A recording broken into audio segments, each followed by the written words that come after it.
Pusad urban bank और भारतीय math पत संस्था के समर्थन में सर्वदलीय बैठक, जमाकर्ताओं से निवेश जारी रखने की अपील। पिछले 40 वर्षों से Pusad urban cooperative bank limited, जिसको लेकर लोगों में गलत अफवाहें फैल रही थी, जो अब खत्म होती दिख रही है। आज पुसद में सभी जमाकर्ताओं से यह अपील की गई कि वे पुसद अर्बन बैंक और भारतीय मैथ पत संस्था में विश्वास बनाए रखें, अपनी जमा राशि को सुरक्षित रखकर दोनों संस्थाओं को मजबूती प्रदान करें और अधिक से अधिक जमाकर्ताओं को इन बैंकों में निवेश करना चाहिए, ताकि हम अपने पुसद शहर और क्षेत्र की बैंकिंग सेवा देने वाली इन महत्वपूर्ण संस्थाओं को खो न दें। यह आह्वान विश्राम गृह जी घटना पुसद अर्बन बँकेच्या संदर्भानं घडली। खरं जर पाहिलं तर या बँकेचा सभासद या नात्यानं या ठिकाणी आज सर्वपक्षीय नेते मंडळी, विविध सामाजिक संघटनाचे पदाधिकारी आणि सर्व लोकांनी एकत्र येऊन पुसद अर्बन बँकेच्या सर्व ठेवीदार, सभासद, हितचिंतक, खातेदार यांना या ठिकाणी आवाहन केलेलं आहे की पुसद अर्बन बँकेमध्ये कुठलीही अनियमितता नाही आहे, सर्व काही व्यवहार सुरळीत आहे आणि लोकांमध्ये जो संभ्रम या ठिकाणी तयार झालेला आहे, तर लोकांमध्ये कुठचाही संभ्रम राहावा नाही अशा पद्धतीचा विश्वास दर्शवण्याकरता आज या ठिकाणी सर्वपक्षीय नेते मंडळी एकत्र आली आणि माझं सुद्धा या ठिकाणी बँकेचे सभासद, बँकेचे ठेवीदार, बँकेचे खातेदार अशा सर्व लोकांना आव्हान आहे की बँक अतिशय सुरळीत आहे, बँकेचं नेतृत्व सुद्धा अतिशय चांगलं काम करत आहे आणि त्यामुळे या बँकेवरचा जो आपला विश्वास आहे तो विश्वास आपण कायम ठेवावा। निश्चित या संकटातून पुन्हा मार्ग काढण्याकरता सर्व ठेवीदार, सभासद आणि हितचिंतकांनी एकत्रित काम करावं, एवढंच या प्रसंगी मी आवाहन करतो। एक मिनिट रिझर्व्ह बँकची सुरक्षा तो कायदाच आहे ना, तुम्ही त्या लोकांना माहीतच आहे, हा माहितीचा डॉक्टर म्हणजे आपल्या सगळ्याला सुरक्षित करण्यासाठी तकादा लावला ना, बँकेच्या ठेवीदारांना सुरक्षित करण्यासाठी तकादा लावला। त्याच्यात चुकीचं काय? त्यांनी जे केलं त्यात चुकीचं नाही। आता त्यातून समोरची व्यक्ती आत्महत्या केली, त्यातून जे काही झालं त्याच्या विशेषणी तक्रार दिली, तो सगळा कायदेशीर प्रक्रियेचा भाग आहे। परंतु बँकेच्या सभासदाचा प्रतिनिधी म्हणून शरद मैन जी भूमिका घेतली आहे ती भूमिका स्वागतार्ह आहे आणि त्या भूमिकेचं स्वागत केलं पाहिजे। खरं जर विचार केला तर बँकेच्या सगळ्या सभासदांचे पैसे सुरक्षित राहावे म्हणून शरद मैननं उचललेल्या पावलाची सजा शरद मैनला त्या ठिकाणी भेटलेली आहे। फक्त विषय असा आहे की बँकेचा एक जो सीडी रेशो असतो, थोडं तांत्रिक होईल पण लक्षात घेऊ द्या, क्रेडिट टू डिपॉझिट जो रेशो असतो हा आरबीआय बँकेला म्हणत असतो की जर तुमचा 100 रुपये तुमच्याकडे ठेवीदारांचा आहे तर त्याच्यापैकी 70 ते 85 रुपये तुम्ही क्रेडिट म्हणून वाटप करा, त्याच्यातून सीडी रेशो जो तयार होतो हा आरबीआयचा निर्देश असतो। हा फक्त अर्बन बँकेला नाही तर जगातल्या सगळ्याच बँकांना। त्याच्यामुळे जर 80 रुपयाचा वाटप आहे, आदर्श प्रमाणात जर बँकेचं वाटप आहे आणि एकदम सगळ्या डिपॉझिटर्सनी डिपॉझिट काढण्याची घाई केली तर कुठलीच बँक याच्यातून अडचणीत येणारच आहे।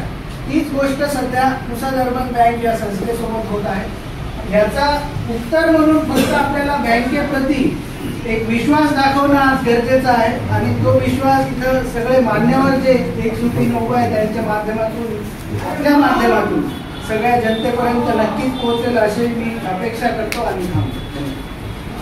या ठिकाणी चेंबर ऑफ कॉमर्सचे सुरेश भोट सुद्धा आहेत, त्यांच्यासोबत मर्यादी आहेत, त्यांना विनंती करतो त्यांनी निवेदन करावं।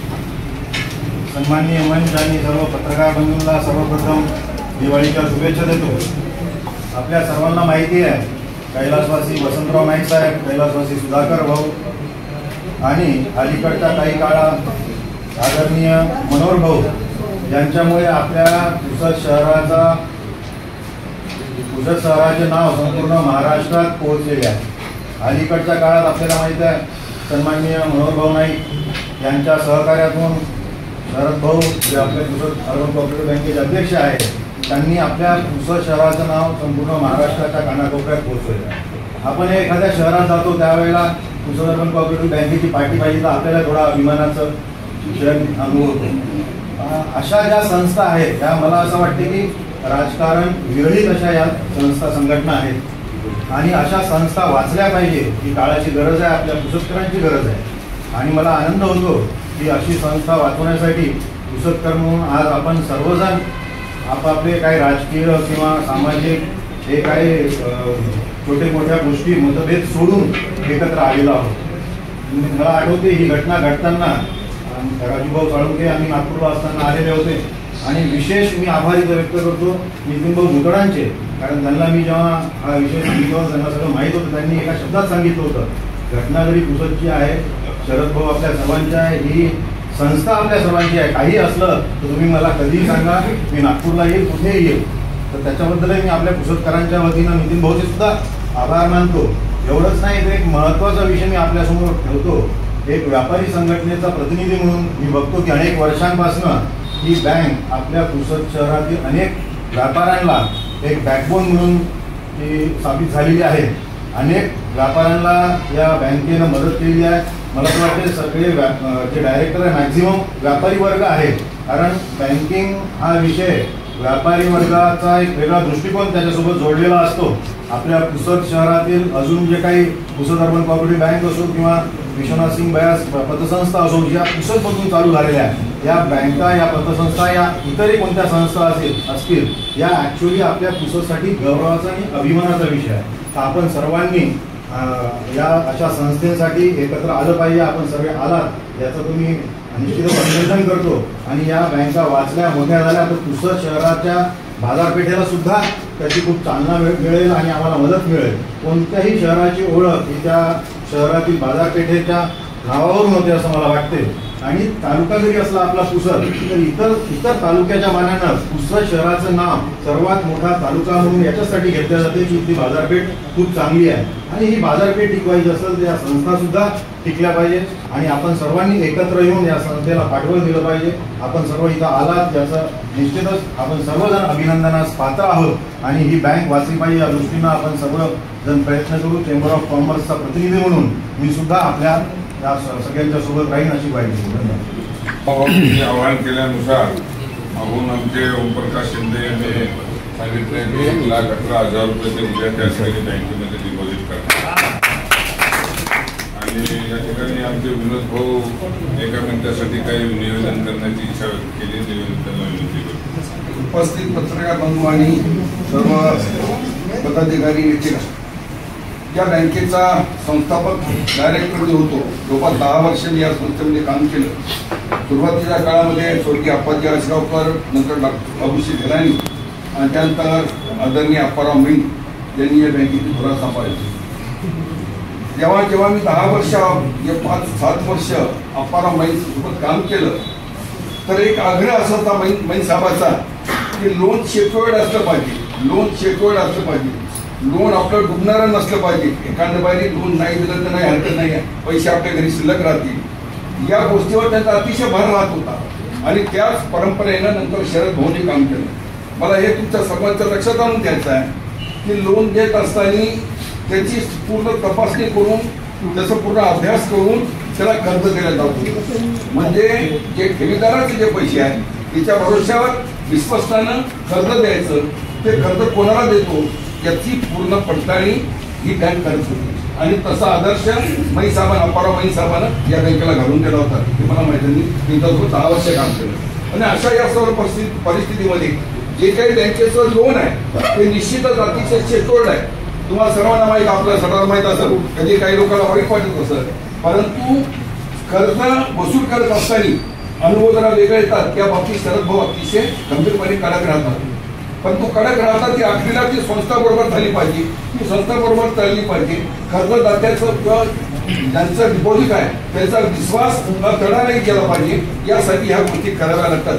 सुद्धा टीकापत्र संस्थेचा सभासद आहे, आम्हाला अनुभव आहे की कर्ज घेताना लोक फार गोड घेतात आणि पुन्हा पैसे भरताना अतिशय वेगळे अनुभव येतात. अशा परिस्थितीमध्ये कडक ही भूमिका घ्यावी लागते. या भूमिकेतून समजा काही गोष्टी नकळत झाल्या असतील तर त्या सर्व गोष्टीचा एवढा भाऊ करायची गरज नव्हती खरं म्हणत. म्हणून मला फक्त आपल्या सर्वांना पुन्हा एकदा सांगतो की जे काही कर्ज 70% 75% कर्ज दिलं असेल ते कर्ज अतिशय सुरक्षित असं कर्ज आहे. ते कर्ज डुबणारं कर्ज नाही आहे. त्यामुळे बँक कुठेही घटत नाही, बँक कुठेही प्रॉब्लेममध्ये नाही आहे. फक्त डिपॉझिटरनं ते पैसे काढल्यानं जी काही थोडीशी समस्या निर्माण झाली असेल ती निर्माण झाली असेल, पण बँकेची आर्थिक स्थिती ही निश्चितच चांगली आहे, यावर आपण सर्वांनी विश्वास करावा. या ठिकाणी बसलेले इतके सर्व लोक आपण आहोत. अतिशय शरद मैनचे जवळचे लोक असले तरी कोणालाही एकही छोटासा कागद कमी असल्याशिवाय लोन मिळालेलं नाही असलं तरी असा कमी असलं काही कागद कमी असलं तर त्याच्यावर लोन मिळालं नाही, पूर्तता केल्याशिवाय. आणि वसुली सुद्धा त्याच पद्धतीनं, म्हणजे हा नदी आपला मित्र आहे म्हणून त्यांनी कधी या गोष्टीची बँकेने आपल्याला केले नाही, ते शिस्त होती म्हणूनच त्या ठिकाणी आज आपण सर्व त्या ठिकाणी आहोत. आणि आपल्याला पत्रकारांनी त्या पद्धतीच्या गेल्या महिन्याभरापूर्वी त्यांना सहकार्य केलेलं आहे. आता उशीर बरंच झालेला आहे, पण सर्वांचे सल्लागार त्यांनी इशारा केला मला बोलायचं आहे ते एका मिनिटामध्ये. मान्यवर उपस्थित सज्जनो, सर्वांना दिवाळीच्या शुभेच्छा. या बँकेला तडा जाऊ नये म्हणून डिपॉझिटवर आपण सगळ्यांनी भर दिलेला आहे. आणि थोडासा भाष्य विनोद जिल्हेवार यांनी केलेलं आहे की हे जे कर्ज दिलेलं आहे ते सगळं सिक्युअर. कर्ज देण्याच्या बाबतीत ही बँक खरोखरच इतकी अग्रेसर असते की एक कागद जरी कमी असला तरी त्याला लोन देत नाही. आणि देण्याच्या बाबतीत काय, समजा 1 लाखाची प्रॉपर्टी तारण द्यायची असेल, 1 लाख, तर याचं व्हॅल्युएशन यांचे व्हॅल्यूवर 75,000 काढतात. आणि 75,000 व्हॅल्युएशन निघाल्यानंतर लोन फक्त 50,000 देतात. म्हणजे 50,000 लोनसाठी 1 लाखाची प्रॉपर्टी त्याची तारण असते. त्या 1 लाखाच्या प्रॉपर्टीची किंमत 2-3 वर्षात 3 लाख होते. आणि हे 50,000 मात्र कर्ज याला फेडायचं असतं. सावकार मेला ना तर कर्जदार फार खुश होतो. असं थोडस या शरद महिंद्रा अटक झाल्यामुळं या बँकेच्या रिकव्हरीच्या बाबतीत थोडंसं होऊन किंवा आता रिकव्हरीचं काय असे काही जण बोलताना दिसले. परंतु ही सिच्युएशन असताना इतकं कर्ज सिक्युअर आहे, हे जसं आपण डिपॉझिट लोकांना करा असं म्हणू, त्याचबरोबर आपण वाटप केलेलं जे कर्ज आहे ते 100% वसूल होणार आहे, हे आपल्या माध्यमातून लोकांना कळलं पाहिजे असं मला वाटतं. अहो, आपल्या मोजक्याच सहकारी संस्था बऱ्या आहेत, त्यातली ही त्यातल्या त्या चांगली आहे. कारण संस्था या स्वतः चालत नसतात, त्यातील माणसं चालवतात. आणि नदीम साहेबांनी सांगितले की या संचालक मंडळात सर्व पक्षाचे, सर्व जाती धर्माची माणसं आहेत आणि ती व्यवस्थितरित्या चालवत आहेत. जसं डिपॉझिटवर आपण जोर देतो आहे की डिपॉझिट लोकांनी केले पाहिजे, तसं डिपॉझिट करण्यासाठी किंवा बँकेचे व्यवहार सुरळीत चालण्यासाठी या बँकेनं वाटलेल्या कर्जाचा 1 रुपयाही उठणार नाही, ही शाश्वती जनतेला तुमच्या मार्फत व्हावी एवढी रास्त अपेक्षा करून मी माझं सांगतो. या ठिकाणी उपस्थित असलेले सर्व लोकांनी समजलं, अनिल पानपट्टे असेल, आमचे अनुज पाटील आहेत, सर्वांनी 2-2 शब्द असं बोललं पाहिजे असं वाटत होतं. परंतु मला असं वाटतं की भरपूर या ठिकाणी बोलणं झालेलं आहे आणि थोडी सांगितलं थांबणारे बाबा. आणि पैसा आम्ही सर्वांचे नेते जे म्हणलेलं होतं त्यांना विनंती करतो, समारोपीय पण शार्प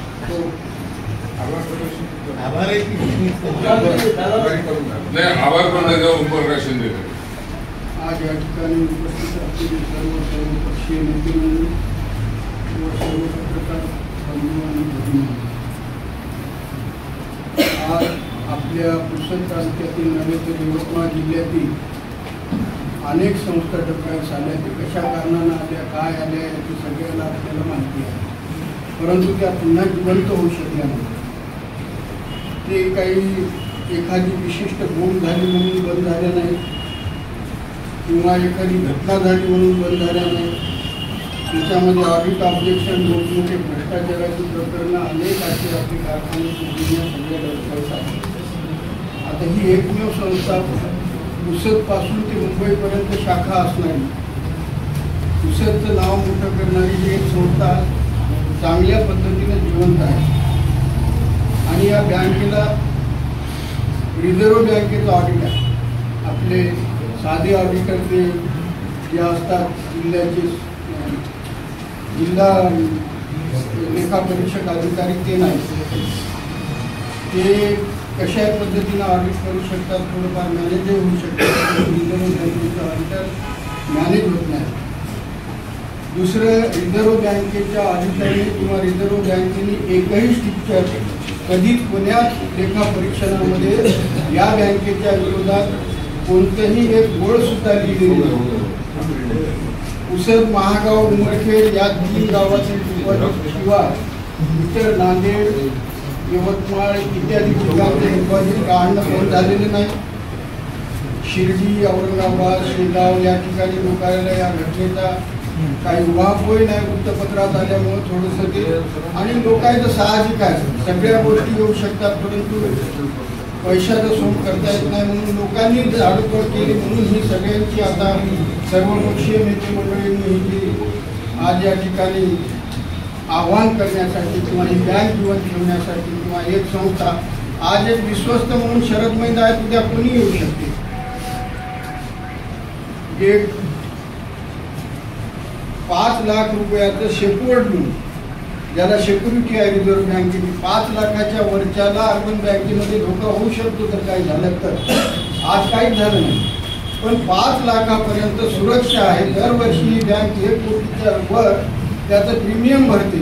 मग हा विचार आलाच कुठून की 5 लाखापर्यंत जर ठेवीला सुरक्षा प्रदान केलेली आहे, 150 कोटीची सुरक्षा ठेव आहे, 450 कोटीचं लोन 10-10, 7-7 वर्षासाठी वाचलेलं आहे, 1000 कोटीच्या ठेवी आहे. माझ्या माहितीप्रमाणे घ्यायचं असेल तर काही आकडा दुरुस्त करा. ललित अहवाल जे मी याचा आपल्या वार्षिक सभेचा पाहिला त्याच्यावरून सांगत आहे. 450 कोटी जर 10 वर्षासाठी वाटलेले असतील आणि 150 कोटी स्वयंठेव आहे म्हणजे 600 कोटी झाले आणि 400 कोटी इतर बँकांमध्ये आणि खेळतं भांडवल आहे. आज जर सगळ्यांनी जर 400 कोटी काढले तर मग ते 10 वर्ष जेव्हा वसूल होती ते 600 कोटी, ते त्याच्यासाठी ती अडचण निर्माण होणार आहे. म्हणून ही बँक वाचवणं, आज डिपॉझिट नाही काढलं तर ही बँक आजही कुठल्याही म्हणजे कोणताही धोका आज नाही आणि कोणतंही लोन बिना प्रॉपर्टीचं गहाणखत केल्याशिवाय दिलेलं नाही. आज माझ्याकडे 10 लाखाची शिशी आहे, माझी सर्व प्रॉपर्टी बँकेत गहाण आहे. गहाणखत करून दर 2 वर्षाला 1 वर्षाला रिन्युअल होती त्याचं. अशा पद्धतीने एक संस्था आपण नुसती जर एक बोंब झाली म्हणून जर अडचणीत येत असेल तर आपण सगळ्यांनी पुसदची चांगली संस्था वाचवण्याची एक आपल्याला गरज आहे. आणि अर्ध्या रात्री आपण लोन पडलं तर स्टेट बँकेला महिना लागते, कागदपत्र जमा करा. इथं कागदपत्र घ्या, डवलेचा रिपोर्ट आणा, तुम्ही 2 दिवसात लोन घेऊ शकता. आता नितीन भाऊनं सांगितलं, सुरेश भाऊनं सांगितलं किंवा एक खरंच आपल्या सगळ्याला डॉक्टर लोकांना मदत झाली, व्यापाऱ्याला मदत झाली. एक संस्था आज 25 रुपयाच्या शेअर्सचे आज 100 रुपयाचा शेअर्स आहे. मला कमीत कमी आतापर्यंत 6,500 रुपये 25 रुपयाचा शेअर्स होता तेव्हा मिळाले आणि आता हे 100 रुपयाचा झाल्यानंतर 63,000 रुपये मिळाले.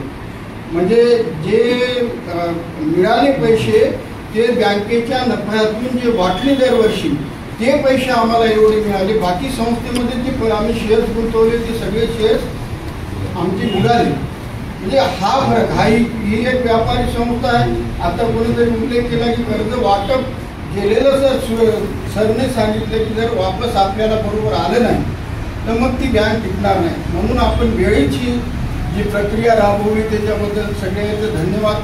आणि एक आपल्या गावाची एक चांगली संस्था आपण काही कारणानं बंद होऊ नये याच्यासाठी आपण सगळ्यांनी पुढाकार घ्यावा. आणि आता म्हटलं त्याच्याप्रमाणे मी ज्या दिवशी बँक चालू होईल त्या दिवशी मी 2 लाख रुपये डिपॉझिट माझ्याकडे करणार आहे. कारण माझा विश्वास आहे, मला त्याच्यातलं सगळं समजते, ऑडिट वगैरे सगळं त्याच्यामुळं या बँकेला 5 लाखाच्या डिपॉझिटपर्यंत पुन्हा सांगतो मी, रिझर्व्ह बँकेची गॅरंटी असल्यामुळं कुठलाही धोका नाही. एवढं बोलून मी माझे 2 शब्द संपवतो.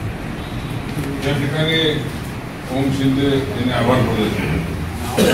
उपस्थित सर्वांना दिवाळीच्या या आजच्या मंगलमय दिवशी, ज्या दिवशी लक्ष्मीचा विशेष उल्लेख केला जाते अशा पाडव्याच्या शुभेच्छा आणि आभार प्रदर्शन. या अगोदर ईश्वराच्या कृपेने मी 100 सभांचे केले असतील, परंतु आज मला अनुभव अगदी चांगला येतोय की या ठिकाणी आपली संस्था वाचवण्यासाठी लोकशाहीचा 4था आधारस्तंभ जो उपस्थित आहे. या अगोदर सुद्धा त्यांनी खूप आपल्या वागणुकीतून सर्व दाखवलं, पण सर्व पक्षाची मातबर मंडळी या ठिकाणी उपस्थित आहे आणि हे पुसदच्या वैभवामध्ये नक्कीच एक चांगला दुरार होण्याच्या माध्यमातून एक चांगलं उदाहरण आहे असं मी समजतो.